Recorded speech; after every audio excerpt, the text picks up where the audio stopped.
Well, hello, confirmands. It is year 3, lesson 11 of our confirmation class together. It is also the 4th Sunday in Advent. Hopefully you're watching this sometime in the next couple of days before December 20th, which is the 4th Sunday of Advent. Remember, Advent is a penitential season. It's a season of repentance. It's a season of waiting and watching and hoping and longing. It's 4 weeks in which we count down to the coming of Jesus, both at Christmas as a little baby, as a light in the darkness, and at the end of time when he comes in his glory to judge the living and the dead, to be the King of Kings and the Lord of Lords, to make all things new, to reconcile all of creation, and to make things back into the way they were supposed to be. That's coming. It's closer now than it was this last week. We light these candles. We remember that Advent is coming, or that Jesus is coming. And so I want to continue to welcome you into that, to invite you into that, and to encourage you to be looking for Jesus to come. A couple of other announcements. The link for our weekly conversations on Wednesday, it's the same link every time now. That Google Calendar, when I scheduled it for every week, it just gave us the same link for our Google Meet.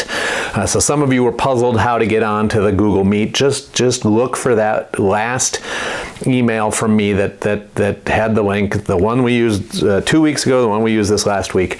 It's good apparently now forever and ever and ever. So that's how you know that. Are there other announcements of which you need to be made aware? I don't think so. Oh, we're not having confirmation in that Wednesday between Christmas and New Year's. You have that one off. I don't know if you're going anywhere. I suspect that you're not, given COVID and all. But next week you'll have off. So if you are way behind in your readings, and I know some of you are, let's get caught up. Let's start the new year caught up. We were hoping to be back in person in the new year. That's not going to happen. So we're aiming for Valentine's Day. Maybe by mid-February we can be back together. But for the moment, we're going to keep doing this online deal. We're going to keep doing the Zoom meetings, and that's just how it's going to go for the next little period of time. All right, we have an awful lot to do today, so I'm going to go 100 miles an hour.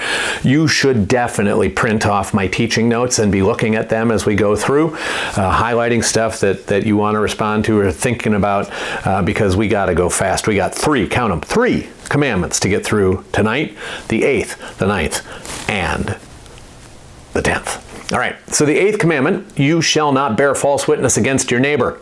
According to Luther, what does this mean? We are to fear and love God so that we don't tell lies about our neighbors, betray or slander them, or destroy their reputations. Instead, we are to come to their defense, speak well of them, and interpret everything they do in the best possible light. What does the Bible say about this? You shall not bear false witness against your neighbor. That's from Exodus 20, verse 16. All right, so here are the rules. We must not ever lie in a court of law. That's part of this. Not directly, not by leaving things out, not by being slippery. Instead, we are to tell the truth, the whole truth, nothing but the truth. I need you to know that if you tell the truth, you will make powerful enemies for yourself over time. So I want you to be brave. And I want you to know that this commandment means that all of us have the responsibility to make sure that everyone's rights are respected by the courts. That not bearing false witness means that people can go to our courts and get justice. If that's something you want to throw yourself into, that is a holy endeavor. We must also never betray our neighbors. And remember, neighbor for Jesus is everybody, right? We must never betray our neighbors by making their private struggles or weaknesses public. If you know that someone around you is struggling with some temptation, or has failed in some way, or has had some kind of moral collapse, you don't talk about it. We don't bear false witness. We don't set ourselves up as the town crier. We don't tell people when someone has had a problem or a collapse. Instead, we maintain silence, even if the thing we want to say is true. unless we have some structural responsibility. If you're a parent or a teacher or a police officer or a judge or a pastor, there's some times where you have to say hard things to people, where you have to say, you're a teacher and you catch a kid cheating, you have to tell the other teachers in the administration, Johnny was plagiarizing. There's got to be some consequences there, right? But if you're not a teacher, just be quiet about that stuff. So we tell the truth when we're in court. We don't betray our neighbors by airing their dirty laundry, and we don't slander our neighbors by judging them, complaining to them, or spreading rumors. We don't do it. We do not spread rumors. We do not gossip. Now, of course, I'm aware that Christians do gossip. It's forbidden. Let's just be clear about that. There's a couple of things to remember about this, about not lying, being commanded not to lie. Lying is almost always part of breaking the other commandments, right? That if you're breaking one of the other commandments, you're probably also lying. It's hard for me to imagine that you could break the fourth commandment. That's the one about honoring your parents or other people in authority without lying, that you have to make them worse than they were, or that somehow you're not doing the wrong thing, or, lying goes with it. Certainly, if you're committing adultery, lying is part of it. And then we're going to talk about the 9th and the 10th commandments, coveting, wanting someone else's stuff. Lying's part of that too, because you got some big story going on inside, how you deserve it, or about how it's not bad what you're doing. And lying goes with breaking the other commandments. There's another way that you got to watch for lying. Often when we get hurt, when somebody says something to us or does something to us, we're mad, we'll replay the events over and over, tell the story over and over, and each time we get a little more noble. Each time the attack is a little more unreasonable, and the person who attacks us is a little more wicked. And as we tell the story over and over and over, we go deep into lying, until pretty soon we start to believe it and it becomes almost entirely lies. And you do know what I'm talking about there. Be really careful about going over and over and over things that have happened to you and making yourself a hero. It's almost certainly a violation of the 8th commandment. So that's stuff that we're supposed to remember. What are we supposed to do? What can we do instead? Well, we're supposed to defend our neighbor when people speak ill of them. If someone's making fun of a kid at school, you're supposed to defend that kid. You're supposed to stick up for them. And you're supposed to tell the gossips and the storytellers to knock it off. It's incredibly scary to do that. In my professional career, I have had people spread stories about me, and I have had people go to them and say, knock it off. Unbelievable bravery, but that's what we're called to. That's what we're supposed to be. We're supposed to point out our neighbor's good qualities. Someone's making fun of a kid at school because he's stinky. You're supposed to find 8 things, 9 things, 10 things that's good about that kid and talk about those things. And we're supposed to do our best to think the best of one another. We're supposed to see what they do in the most positive light, and we're supposed to explain each other's actions in the kindest way possible. Right? You got someone that's made some mistake, done something dumb, you figure out the nicest way to explain what they've done. That's our job before God, and it's incredibly rare. Now, you are allowed to recognize that some people are just clean dangerous, right? You don't have to explain criminal behavior in some good way. If someone is assaulting you or hurting you, you don't have to say, well, it's pretty amazing how strong they are that they're able to hit me that hard. No, absolutely not, right? That you're allowed to tell the truth about evil. If it's safe for you to deal with the person directly who's doing the evil thing or the criminal thing, great. If it's not, talk to the authorities. Talk to me. I'll help you. Warn whoever needs to be warned. Anybody else who's in danger needs a heads up. You understand that, right? Okay. Now here's a few additional things. If somebody's hurt you, there is a way, and again, I'm not talking about you being in active danger, but someone has done something to you or hurt your reputation or spread a story about you. Jesus has a game plan for how we're supposed to deal with that. And it starts, if you want it just in a few words, talk to the person who's hurt you, not about them. Because if you're talking about them, almost certainly you're breaking this commandment. If you're talking to them, almost certainly you're golden. And Jesus lays it all out in Matthew 18, how we're supposed to deal with one another when we hurt one another. Last thing about this commandment.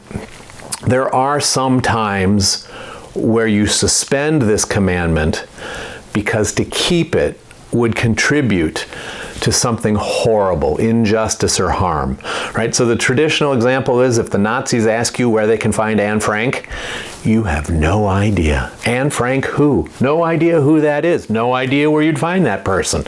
That there are some times where this commandment against lying needs to be subsumed by the pursuit of something greater, more noble, more important. You understand that, right? You don't help the Nazis kill Anne Frank. You lie. You lie as well as you can. Now here's where it gets tricky though. You're going to think over the course of your life hundreds of times, this is probably one of those situations where pastor would say it was cool for me to lie. No. This is like a once, maybe twice in a whole lifetime thing. Most of us want to lie to get out of consequences. We do something dumb, we do something bad, consequences are coming, and we think that that's the, we remember the Anne Frank example that pastor gave in confirmation, and we think, whew, I can lie here. No, no, no, no, no, no, no. You can lie to protect someone who is vulnerable, innocent, helpless. Not to get yourself out of consequences, not to get yourself out of trouble. The commandment almost always applies, 99.99999% of the time. Maybe there'll be one time in your life where God wants you to lie. The rest of the time, don't lie, don't bear false witness, tell the truth, take your lumps, protect your neighbors. Okay, 9th commandment, you shall not covet your neighbor's house. What is this? What does this mean? We are to fear and love God so that we do not try to trick our neighbors out of their inheritance or property, or try to get it for ourselves by claiming to have a legal right to it and the like, but instead be of help and service to them in keeping what is theirs. You shall not covet your neighbor's house, from Exodus 20, verse 17. All right, so the 9th and the 10th commandments overlap, of course. They're both about coveting. And for the person who thinks that she's kept the first 8, you in trouble now, because the 9th and the 10th require just a profound break from the world. Right? We're called to be different than the world. We're supposed to help our neighbors keep what's theirs and not be wanting what someone else has. We're not to desire what isn't ours, even if we could legally pursue it, even if people would think that we're smart or wily pursuing those things, getting ahead. No, we're not to want what belongs to someone else. And for the 9th commandment, we're not to covet our neighbor's house. And house here means the sum total of their property or their holdings. The place where they live, their house, is part of their house, the sum total of everything that they own. And we're not supposed to covet another person's stuff, the sum total of what they own. And where this often shows up is in inheritances or estate squabbles. When someone dies and there's a pot of money, little pot, big pot, enormous pot, and people want it. And sometimes they don't wait till the person's dead before they start wanting it. They start wanting it right away. That I start thinking that what belongs to my parents is mine. It's disastrous. We're not to covet anyone else's house. And it's shocking how little money it takes to turn families against each other. Man, if you haven't been through this, you will go through it, and you will be horrified. I mean, you may think that it takes tens of thousands of dollars, hundreds of thousands of dollars for families to go to war with each other, never speak to each other again, take each other to court, say horrible things. It's nickels and dimes, baby. It is just tiny little amounts of money that people are willing to suspend family love over. It's shocking. Not you, not me, not us. We don't desire our neighbor's house. There's worse things that you're going to come across. Sometimes heirs are people who inherit from someone who's gone before. Sometimes heirs are in charge of making care decisions for someone who's becoming vulnerable, becoming weak. And sometimes those care decisions look an awful lot like they're trying to make death come a little sooner. You're going to see it, and it's going to just set your teeth on edge, right? People are thinking, apparently, as soon as mom dies, we get paid. And this part isn't usually said out loud, but it's there, and it is a grievous sin. It's a terrible thing. Bottom line, it's not your money. It belongs to whoever has it. Mom, dad, grandma, grandpa, uncle, aunt, right? Whoever has it, it's their money until they give it to you. Until then, it's theirs. And if they choose to spend every nickel of it, God bless them, it's their nickels. We don't have any claim to it until it's actually given to us. So if you want to be on God's side regarding other people's houses, other people's estates, other people's property, right? Don't even imagine using the law as an instrument of personal power or gain, getting something from someone else. That's not what the law is for. The law isn't for us to take advantage of people. The law is to protect the weak and the innocent. It doesn't exist to help us take from someone what's theirs. Help your family, help your neighbor. Keep what's theirs. If someone's trying to separate mom from her property in her vulnerability, you protect mom. You make sure that mom has the resources and the support and the legal counsel, whatever it is she needs, so that she's not being taken advantage of.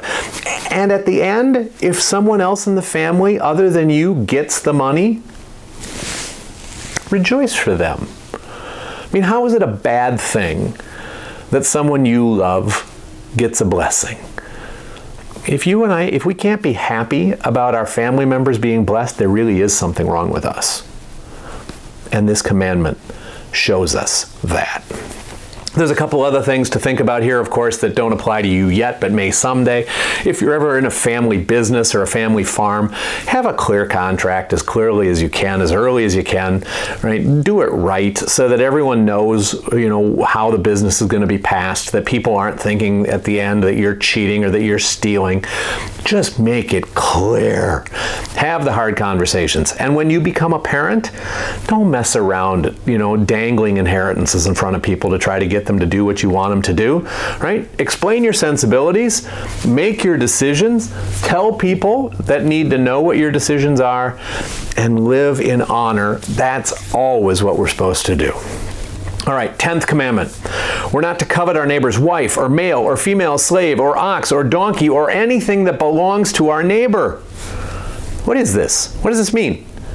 We are to fear and love God so that we do not entice, force, or steal away from our neighbors, their spouses, household workers, or livestock, but instead urge them to stay and fulfill their responsibilities to our neighbors.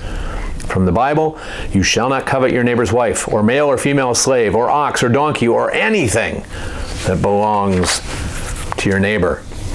Okay, so enticing is the big word here. When you entice somebody, you draw them away. You lead them to come to you away from the person or the place they're supposed to be. You're honey, you're sugar, and you're bringing people, you're tempting people to come to you. Enticing is the problem. Don't entice anybody to leave someone else. Don't entice spouses or employees, not even livestock or pets. It's a little hard to imagine how that would go, but don't do it. Right? So regarding spouses, we talked about this in the 6th commandment, of course. We never, ever try to seduce the spouse of another person.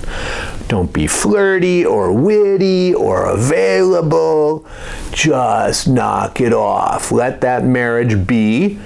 You deal with your own marriage, your own relationships, but we don't entice the spouse of someone else to come and spend time with us. We're not supposed to alienate married people from each other so that, when they break up, you can swoop in. That's a form of enticing.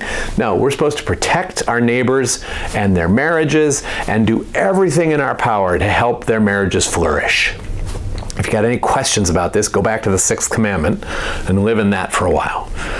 Regarding employees, I know this is, rather far out for you. It's a decade away, maybe. There may be some of you who have companies before then, who own companies before then. The world says that one of the smart things that you can do is you can hire away employees from other companies. The other company has already trained them, has already developed them professionally.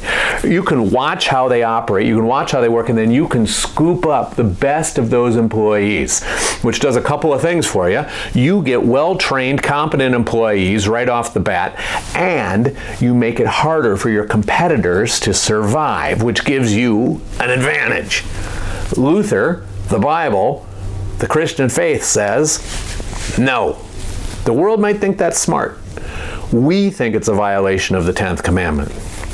You and I are supposed to encourage our competitors' best workers to stay and work for and with our competitor.